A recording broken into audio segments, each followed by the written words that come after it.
رحمت عالم صلی اللہ علیہ وآلہ وسلم سے مروی ہے کہ دو خصلتیں ایسی ہیں کہ ان سے افضل کوئی خصلت نہیں: اللہ تعالیٰ پر ایمان لانا، مسلمانوں کو نفع پہنچانا، اور دو خصلتیں ایسی ہیں کہ ان سے زیادہ بری کوئی خصلت نہیں: اللہ تعالیٰ کے ساتھ کسی کو شریک ٹھہرانا، مسلمانوں کو تکلیف دینا۔ شفیع محشر صلی اللہ علیہ وآلہ وسلم کا ارشاد ہے کہ تم علماء کی مجالس اور حکماء کا کلام باغور سننے کو لازم جانو، کیونکہ اللہ عز و جل قلوب کو نور حکمت سے اسی طرح زندہ فرماتا ہے جیسے مردہ زمین کو بارش کے پانی سے زندگی بخشتا ہے۔ سیدنا ابوبکر صدیق رضی اللہ عنہ فرماتے ہیں کہ جو قبر میں ذات راہ کے بغیر داخل ہوا گویا کہ وہ سمندر میں کشتی کے بغیر داخل ہوا۔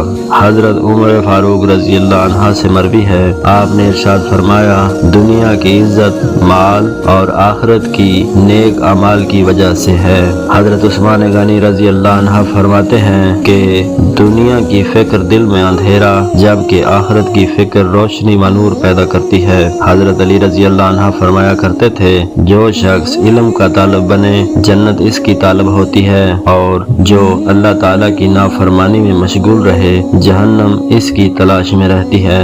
حضرت یحییٰ بن معاذ رحمت اللہ تعالی فرماتے ہیں: کریم کبھی اللہ عز و جل کی نافرمانی نہیں کرتا اور حکیم کبھی دنیا کو آخرت پر ترجیح نہیں دیتا۔ حضرت امیش رحمت اللہ تعالی فرمایا کرتے تھے: جس کا اصلی سرمایہ تقوی و پرہیزگاری ہو تو زبانیں اس کے دینی اوصاف بیان کرنے سے عاجز ہیں، اور جس کا اصل سرمایہ دنیا ہو تو زبانیں اس کے دینی نقصانات بیان کرنے سے بے بس ہیں۔ حضرت سفیان ثوری رحمت اللہ تعالی فرماتے ہیں کہ ہر وہ گناہ جو نفسیانی خواہشات کی بنا پر سرزد ہو اس کے بخش دیے جانے کی امید کی جا سکتی ہے، لیکن وہ گناہ جو تکبر کے باعث کیا جائے اس کی معافی کی امید نہیں کی جا سکتی۔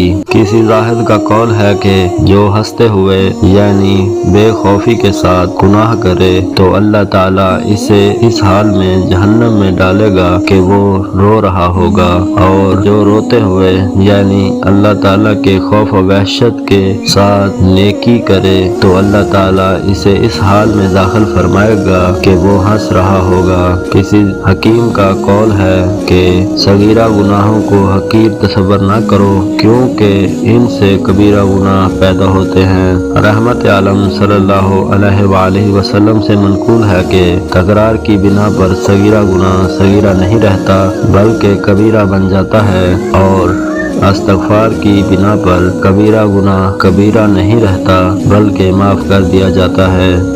کہا گیا ہے کہ شہوت بادشاہوں کو غلام بنا دیتی ہے اور صبر و تحمل غلاموں کو بادشاہ بنا دیتا ہے۔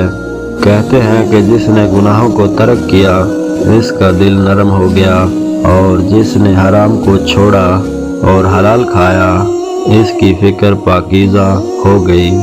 اللہ تعالیٰ نے اپنے کسی نبی کی طرف وحی فرمائی کہ جس کا میں نے تجھے حکم فرمایا اس میں میری اطاعت کر، اور جس کی میں نے نصیحت فرمائی اس میں نافرمانی نہ کر۔ نقل کیا گیا ہے کہ عقل کو کامل کرنے کے لیے اللہ تعالیٰ کی رضا کی پیروی اور اس کی ناراضگی سے بچنا ضروری ہے۔ منقول ہے کہ عالم و فاضل کے لیے کوئی مقام پردیس نہیں، اور جاہل کے لیے کوئی جگہ وطن نہیں۔ کہا گیا ہے کہ جو شخص اطاعت و فرما برداری کے باعث اللہ تعالیٰ سے نزدیک ہوگا وہ مخلوق کے درمیان غیر معروف ہوگا۔ کسی نے کہا ہے کہ اطاعت و بندگی کے لیے متحرک رہنا معرفت الہی کی دلیل ہے، جس طرح جسم کی حرکت زندگی کی علامت ہے۔ رسول اللہ صلی اللہ علیہ وآلہ وسلم نے ارشاد فرمایا: تمام خطاؤں کی جڑ دنیا کی محبت ہے، اور تمام فتنوں کی جڑ زکوٰۃ و عشر کا روک لینا ہے۔ کہا گیا ہے کہ اپنی کوتاہیوں کا اقرار کر لینے والے کی تعریف کی جاتی ہے، اور اپنی غلطیوں کا اقرار مقبولیت کی علامت ہے۔ منقول ہے کہ نعمتوں کی ناشکری قابل ملامت اور احمق کی صحبت باعث نحوست ہے۔